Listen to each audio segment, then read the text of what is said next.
Hello friend, कैसे हैं आप सब लोग। आज के वीडियो में करेंगे क्वेश्चन हम percentage and loss and profit के क्वेश्चंस कुछ। तो पहला क्वेश्चन है 36 मोबाइल के बेचने पर एक विक्रेता को 4 मोबाइल के विक्रय मूल्य के बराबर हानि होती है। तो हानि प्रतिशत क्या है देखिएगा। वह 36 मोबाइल बेचता है तो उसे 4 मोबाइल के एसपी यानी सेल्स प्राइस विक्रय मूल्य के बराबर क्या होता है, उसे लॉस होता है। तो हानि प्रतिशत क्या है। तो पहले हम क्या करेंगे, इसको माना एक मोबाइल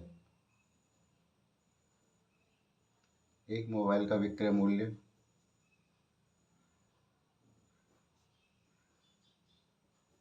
हमने ₹1 मान लिया। ऐसे मान के चलो, एक मोबाइल का हमें एसपी यानी सेल्स प्राइस हमने क्या मान लिया, ₹1 मान लिया। तो 36 मोबाइल का क्या हो जाएगा, 36 मोबाइल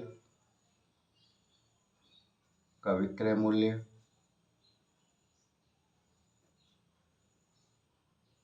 36 रुपया हो गया। सही है ना भाई, एक का है ₹1 और तो 36 का क्या होगा, 36 रुपया। और 4 मोबाइल का कितना होगा, 4 मोबाइल का विक्रय मूल्य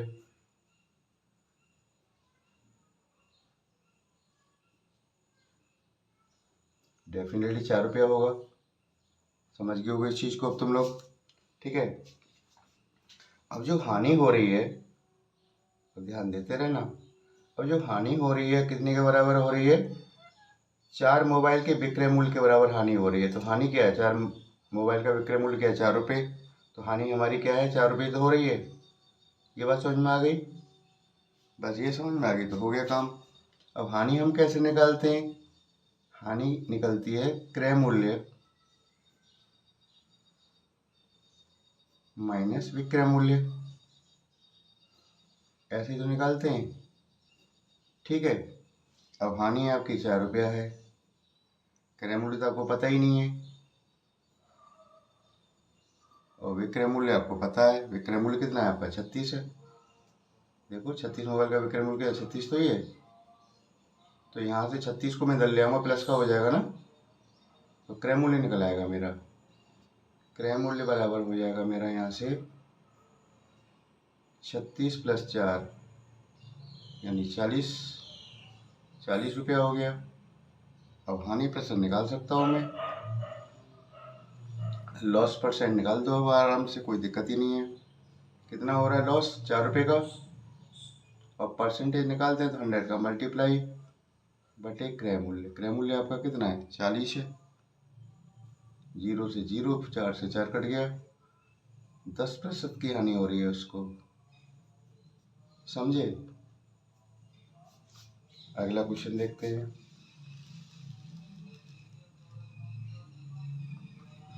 देखिएगा, एक व्यापारी अपने माल को लागत मूल्य से 25% अधिक अंकित करता है और अंकित मूल्य पर 12.5% की छूट देता है, तो उसका लाभ या हानि प्रतिशत क्या होगा। देखिए ध्यान दें, तो आपने देखा होगा बहुत सारी सेल जब लगती है उसमें छूट भी देते हैं ये लोग, फिर भी इनको फायदा होता है। क्यों होता है कि इनका जो कॉस्ट प्राइस है ना माल का, यानी किसी भी प्रोडक्ट का जो कॉस्ट है उससे ज़्यादा इतना बढ़ा के लिख देते हैं, उस पर इतना प्रिंट रेट डाल देते हैं, छूट भी देने के बाद भी उनको फायदा होता है। तो क्वेश्चन बिल्कुल इसी टाइप का है। देखिए, एक व्यापारी अपने माल को लागत मूल्य से 25% अधिक अंकित करता है उस पर, तो लागत मूल्य को एक्स मान लेते हैं। लागत यानी कॉस्ट प्राइस, माना लागत मूल्य या कॉस्ट प्राइस हमने मान लिया एक्स, सही है जी। और इस पर 25% अधिक डालना है ना अंकित करके, तो 25% निकालो पहले इसका, 25% निकाल लेते हैं। 25/100 इंटू एक्स यानी x/4, ठीक। तो अंकित मूल्य हमारा कितना होगा, प्रिंट रेट। अंकित मूल्य कह रहे हैं कि जो आपका लागत मूल्य है ना, इसमें 25% और बढ़ा के डाला है उसने, यानी दोनों को प्लस कर दो, तो 4x और 1x, 5x/4, ये मेरा अंकित मूल्य है। उस पर उसने प्रिंट रेट डाला है इतना। अब उस पर क्या करा, छूट भी दे रहा है, ठीक है ना। तो छूट कितनी दे रहा है, 12%। 12 सही 1/2%। तो 12 दूनी 24 और 25 यानी इसे लिख देंगे 25/2। निकाल दो इसकी 25/2% इसका कितना होगा। तो देखो 25/2 और परसेंटेज है 100 नीचे आएगा, सही है ना। और मल्टीप्लाई किसका, अंकित मूल्य का 5x/4, सही है। अब इसको थोड़ा सा सिंप्लीफाई कर लेते हैं, इसको हम काट पीट कर लो थोड़ा सा। तो 25 चौका 100, 4 बार ये कटा, अब शायद नहीं कटेगा ना, ऊपर तो 5x ही रहेगा, नीचे 4 चौक 16 दूनी 32, ये छूट हो गई। अब छूट है, ये तो छूट हो गई, तो कितने का बिकेगा उसे, विक्रय मूल्य क्या होगा, विक्रय मूल्य। विक्रय मूल्य जो मेरा प्रिंट रेट है उसमें से छूट को माइनस करके तो देगा वो, भाई इतना लिखा हुआ है उस पर, इतनी मेरी छूट है, तो इसमें से माइनस करके वो हमें देगा इसको, यानी 5x/4 माइनस 5x/32, ये हमारा विक्रय मूल्य है। थोड़ा सिंप्लीफाई कर लो इसको, तो इनका एलसीएम आ जाएगा 32, 4 8 32, 8 5 40x, 32 से कम 32 यानी 5x। यहाँ तक बात समझ में आ गई, माइनस कर दो इसको, ये आपका हो जाएगा 35x/32, ये आपका विक्रय मूल्य हो गया, ठीक है। अच्छा, लाभ कैसे निकालते हैं, अब उसको लाभ हो रहा है हानि हो रही है। मैंने देखा कि विक्रय मूल्य काफ़ी बड़ा है, क्योंकि नीचे 32 ऊपर 35 है, ठीक है ना। और आपका लागत मूल्य क्या है, x है, तो लाभ ही हो रहा है उसको, तो लाभ कैसे निकालेंगे, लाभ इज इक्वल टू होता है विक्रय मूल्य यानी SP माइनस CP यानी लागत मूल्य।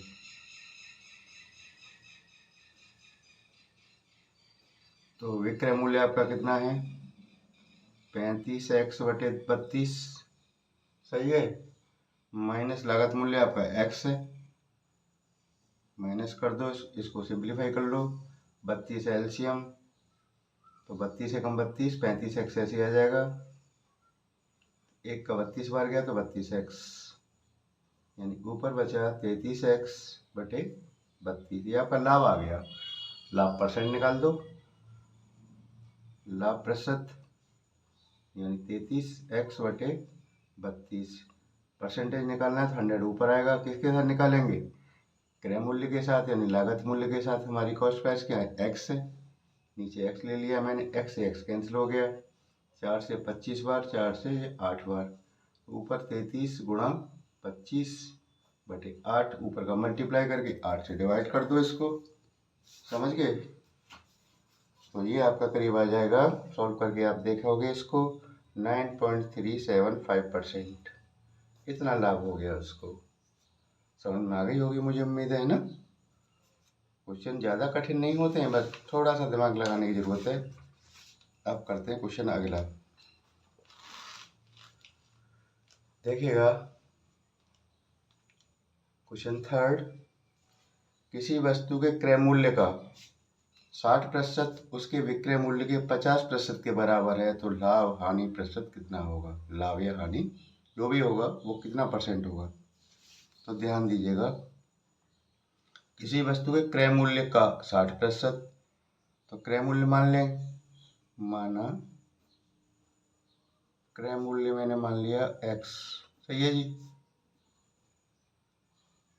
और विक्रय मूल्य मान लिया मैंने y, विक्रय मूल्य इज इक्वल टू y। अब उन्होंने जैसे बोला वैसे कर दो, किसी वस्तु के क्रय मूल्य का 60%, यानी x का क्या 60%, 60% निकाल दो, ये 60% हो गया, ये किसके बराबर है, विक्रय मूल्य के 50% के बराबर, ये बराबर होगा इसके 50% के, यानी 50/100 इंटू वाई, सही है। थोड़ा सा सिंप्लीफाई करो इसको, 50 दूनी 100, 0 से 0, 2 या 6 और 2 पंजे 10, यानी 3x/5, ठीक है ना। और इक्वल टू यहाँ पे कितना हो जाएगा, y/2, क्रॉस मल्टीप्लाई कर दो, 2 या 6x और 5y, समझ गए। इसे मैं कैसे लिख सकता हूँ? रेशियो के रूप में लिख लो इसको, x अपॉन वाई के रूप में लिखूंगा। तो x के साथ क्या है मेरा 6 है ना, तो 6 को नीचे रखना, y के साथ 5 है तो 5 ऊपर रखना, तो क्रॉस मल्टीप्लाई करेंगे तो यही तो मिलेगा आपको।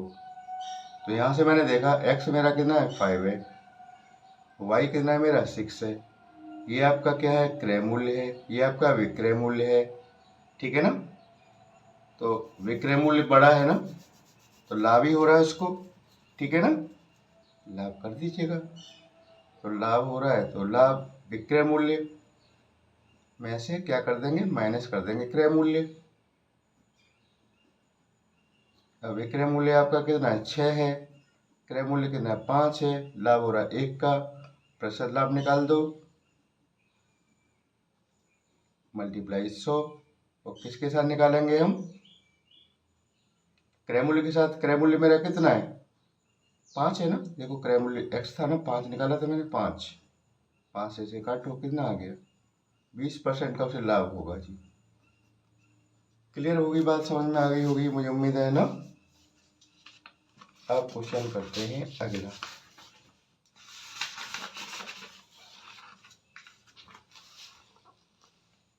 क्वेश्चन 4 देखिएगा। यदि 40 वस्तुओं का विक्रय मूल्य 50 वस्तुओं के क्रय मूल्य के बराबर है तो लाभ या हानि प्रतिशत क्या है? देखिएगा 40 वस्तुओं को जो बेचता है ना वो, तो 50 वस्तुओं के क्रय मूल्य के बराबर हो जाती है उसकी कीमत। जितने में 50 खरीद के लाया था उसकी कीमत उसने 40 बेच के वसूल कर ली, लाभ ही हो रहा है ना इसको। तो देखो करते हैं। माना प्रत्येक वस्तु का मूल्य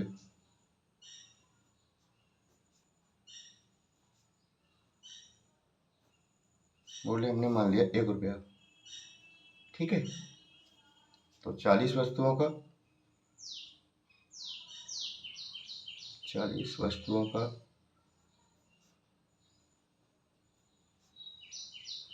मूल्य क्या? क्रय मूल्य, या क्रय मूल्य होना लिखना चाहिए, प्रत्येक वस्तु का क्रय मूल्य 1 रुपया। तो 40 वस्तुओं का क्रय मूल्य 40 रुपये होगा, ठीक है ना। एक वस्तु को लाया खरीद के 1 रुपये की, तो 40 को लेकर खरीदेगा, 40 का ही तो खरीदेगा। अब 40 वस्तुओं का विक्रय मूल्य, अब ध्यान दीजिएगा यहाँ से है ना, 40 वस्तुओं का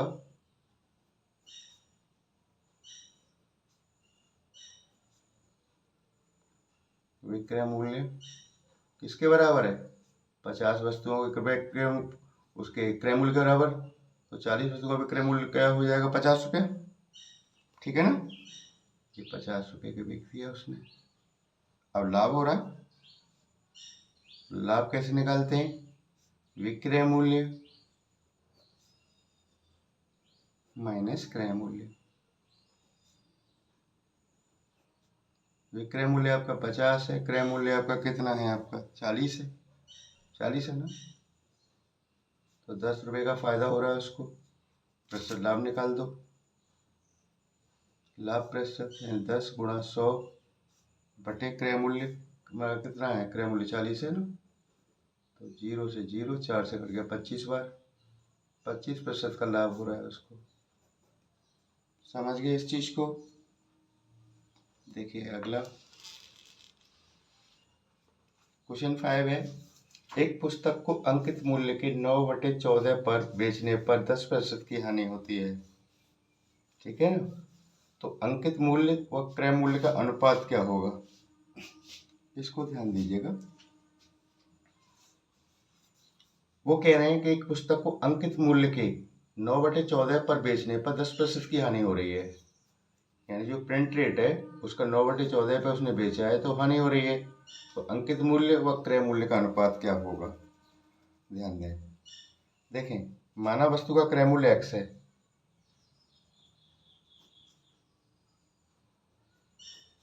वस्तु का क्रय मूल्य मैंने मान लिया क्या है? x है, ठीक है। और वो कह रहे हैं कि इस पर उसे अंकित मूल्य, अब इसमें अंकित मूल्य भी तो आ गया ना। अब ध्यान दीजिएगा इसको, यहाँ से देखिए आगे, अब उन्होंने जो बोला है ना कि अंकित मूल्य के 9/14 पर बेचने पर यानी विक्रय मूल्य हमारा क्या है, 9/14 है किसका, अंकित मूल्य का। तो इसे अंकित मूल्य ले लो। अंकित मूल्य हमारा x है, तो विक्रय मूल्य हमारा क्या हो जाएगा, यहाँ से विक्रय मूल्य हो जाएगा इसका 9/14 पाप, देखो 9/14 है ना, तो 9/14 x, सही है। और क्रय मूल्य मान लें हमने y मान लें, क्रय मूल्य जो खरीद के लाया कॉस्ट प्राइस मैंने वो ले लिया मान लो y, सही है। उस पर हानि कितनी हो रही है, 10% की हानि है, 10% की, इसका 10% निकाल दो, 10/100 इंटू वाई, 10 से 10 यानी y/10, ये हानि हो गई उसको, सही है ना। अब ये हानि जो हो रही है ना, ये हानि किसके बराबर हो रही है, विक्रय मूल्य के बराबर हो रही है। उन्होंने कहा है एक पुस्तक को अंकित मूल्य के 9/14 पर बेचने पर 10% की हानि हो रही है, यानी 9/14 मैंने अगर सेल किया तो उसे हानि कितनी होगी, इसकी, यानी इसके बराबर आ गया। तो 9x/14 इज इक्वल टू आप इसमें से कर लीजिएगा y/10, सही है ना। ये बात यहाँ तक समझ में आ गई। आप देखो ध्यान से इसको, अब इनको हमें क्या अनुपात निकालना है ना, अनुपात निकाल दो इसका, इसका मल्टीप्लाई इससे, इसका मल्टीप्लाई इससे, तो ये होगा 90x/14y, x/y करो, तो ये हो जाएगा 90 इसके साथ आ रहा है ना, तो 90 नीचे ले लेना, 14 ऊपर ले लेना, 2 से काटो 7 बार, 2 से कट गया 45 बार, यानी 7:45 का अनुपात हो गया किस किस का, अंकित मूल्य का यानी x का, और ये y हमने क्या माना था, क्रय मूल्य का, ये अनुपात आ गया हमारा। Thank you.